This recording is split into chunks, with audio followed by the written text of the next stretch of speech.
নমস্কার, কেমন আছেন আপনারা? আশা করি আপনারা সবাই খুব ভালো আছেন আর আমিও কিন্তু বেশ ভালো আছি। পিয়াশ্রী ব্লগে নতুন একটি ভিডিওর সাথে আবার অনেক স্বাগত জানিয়ে ভিডিওটি শুরু করছি।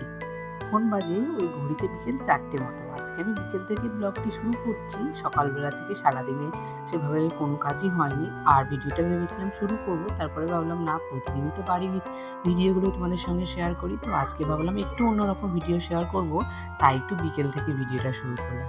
তো এখন হাসব্যান্ড বাড়িতেই আছে, তাই বলল চা। তো এখন একটু চা খেয়ে নেব। ঘুম থেকে উঠেছি, আমি খাবো না, যেহেতু আজকে বাড়িতেই আজকে হচ্ছে রবিবার। তো বিকেলবেলা এখনও ঘুম থেকে উঠে বলছে চা খাবে, চা খাবো। তারপর আমরা বেরিয়ে কোথায় যাচ্ছি সেটা তোমাদেরকে যেতে যেতে বলবো। চা খেয়ে নিয়েছি, তারপর রেডি হয়ে নিয়েছি। আজকে রেডি হয়েছি, দেখো আমাকে কেমন লাগছে অবশ্যই তোমরা কিন্তু কমেন্টে জানিও।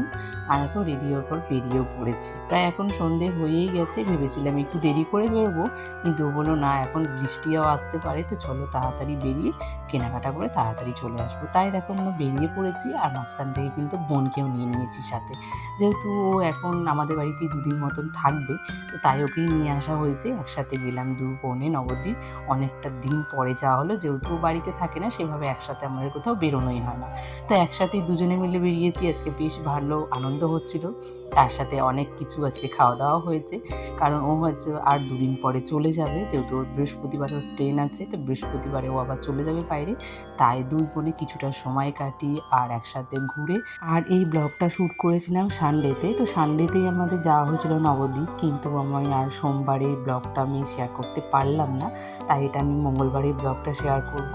আর এখানে দেখো আমরা সবাই মিলে একটু চা খেয়ে নিচ্ছি। আমাদের নবদ্বীপে হচ্ছে ফেমাস দোকানের চা। তো এখানে আমরা মাঝে মধ্যেই আসতাম, বিয়ের পরে পরে দুজনে কিছুটা সময় কাটাতাম। তার সাথে আমাদের একটু চা খাওয়া দাওয়া হতো আর বেশ ভালো লাগতো। বিয়ের পরে পরে অনেক বেরোনো হতো, কিন্তু তারপরে মামাম হওয়ার পরে অনেকটা সময় মাঝখানে চলে গেছে যে আসাই হতো না। তো এই চাটাকে আমি খুব মিস করতাম। ভালো, মানে এই চাটা খুব ভালো বানায়, এত ভালো মানে বলার না। তারপরে আমরা চা খাওয়া দাওয়ার পরে চলে এসেছি। বোন যেহেতু একটা শঙ্খ নেবে, তাই এখানে আমি শাখার দোকানে এসে গেছি। তো শঙ্খটা বাজিয়ে ওই দেখছিল, যেহেতু আমরা লিপস্টিক দিয়ে গেছিলাম, তাই দোকানদার কাকু বলছিল যে লিপস্টিক দেওয়া থাকলে কিন্তু শঙ্খ বাজানো যাবে না। তাই ওই বাজিয়ে দেখছিল। শঙ্খর আওয়াজটা ভীষণ ভালো। আর এই শঙ্খগুলো বেসিক্যালি কী বলো তো, মন্দিরেই বাজানো হয়। এত ভালো আওয়াজ আর এত বড়, তার সঙ্গে অনেকটা দামও ছিল। তো যেহেতু ওর ইচ্ছে ছিল এত দাম দিয়েই নেবে আর ভালো জিনিসটাই নেবে, তো নিয়েছে। নেওয়ার পরে আমরা বেরিয়ে পড়েছি। তারপরে এখানে এসেছি মোমো খেতে। তো দেখো মাম্মাম যেহেতু আছে, মাম্মামও এখন একটু একটু করে খেতে শিখে গেছে। আর মাম্মাম তো হাতে গরমটা নিয়ে খেতে পারবে না, তাই আমরা এই পারে দাঁড়িয়ে আছি। আর ওই পার থেকে মোমোটা এনে দিল, তার সঙ্গে একটা টুল এনে দিল, যেহেতু মাম্মামের এখন একটা রাখার জায়গা লাগবে। তো মাম্মাম রেখেই খাচ্ছে। আর আমরা এখানে দেখো দুই বোনে 2 প্লেট নিয়ে নিয়েছি। আর মাম্মামের জন্য ওই 3টে মতো মোমো দেওয়া হয়েছিল, কিন্তু ও খায়নি, 3টে 2টো খেয়েছিল। আর তার সাথে ও খেয়ে নিল। তো খাওয়া দাওয়া করে তারপরে আমরা কিন্তু একটু ওই দই ফুচকাও খেয়েছিলাম। তো সেটার ভিডিওটা নেওয়া হয়নি।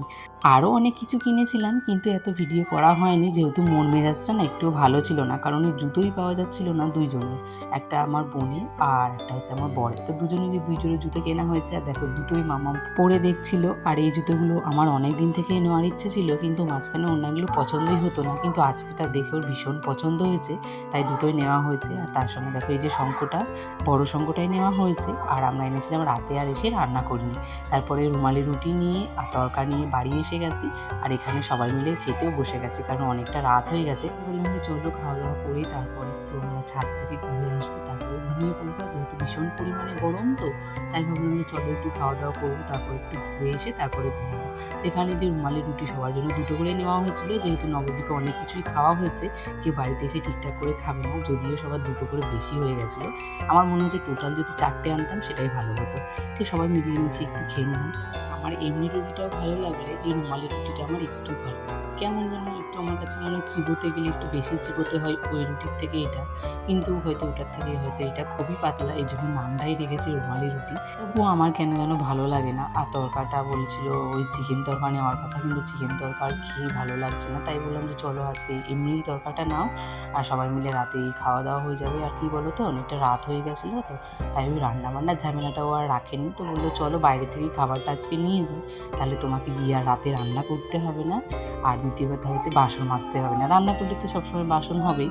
আজকে অনেক ঘোরাঘুরি হয়েছে তাই আর রাত করবো না, খাওয়া দাওয়া করে ঘুমিয়ে পড়বো। তো আজকের ভিডিওটা তোমাদের কেমন লেগেছে অবশ্যই কমেন্টে জানিও। আর নতুন নতুন বন্ধুরা সবাই পাশে থেকেও, আর সবাই একটু চ্যানেলটিকে সাবস্ক্রাইব করে দিও। দেখা হবে নেক্সট ব্লগে, ততক্ষণের জন্য টাটা, গুড নাইট সবাইকে।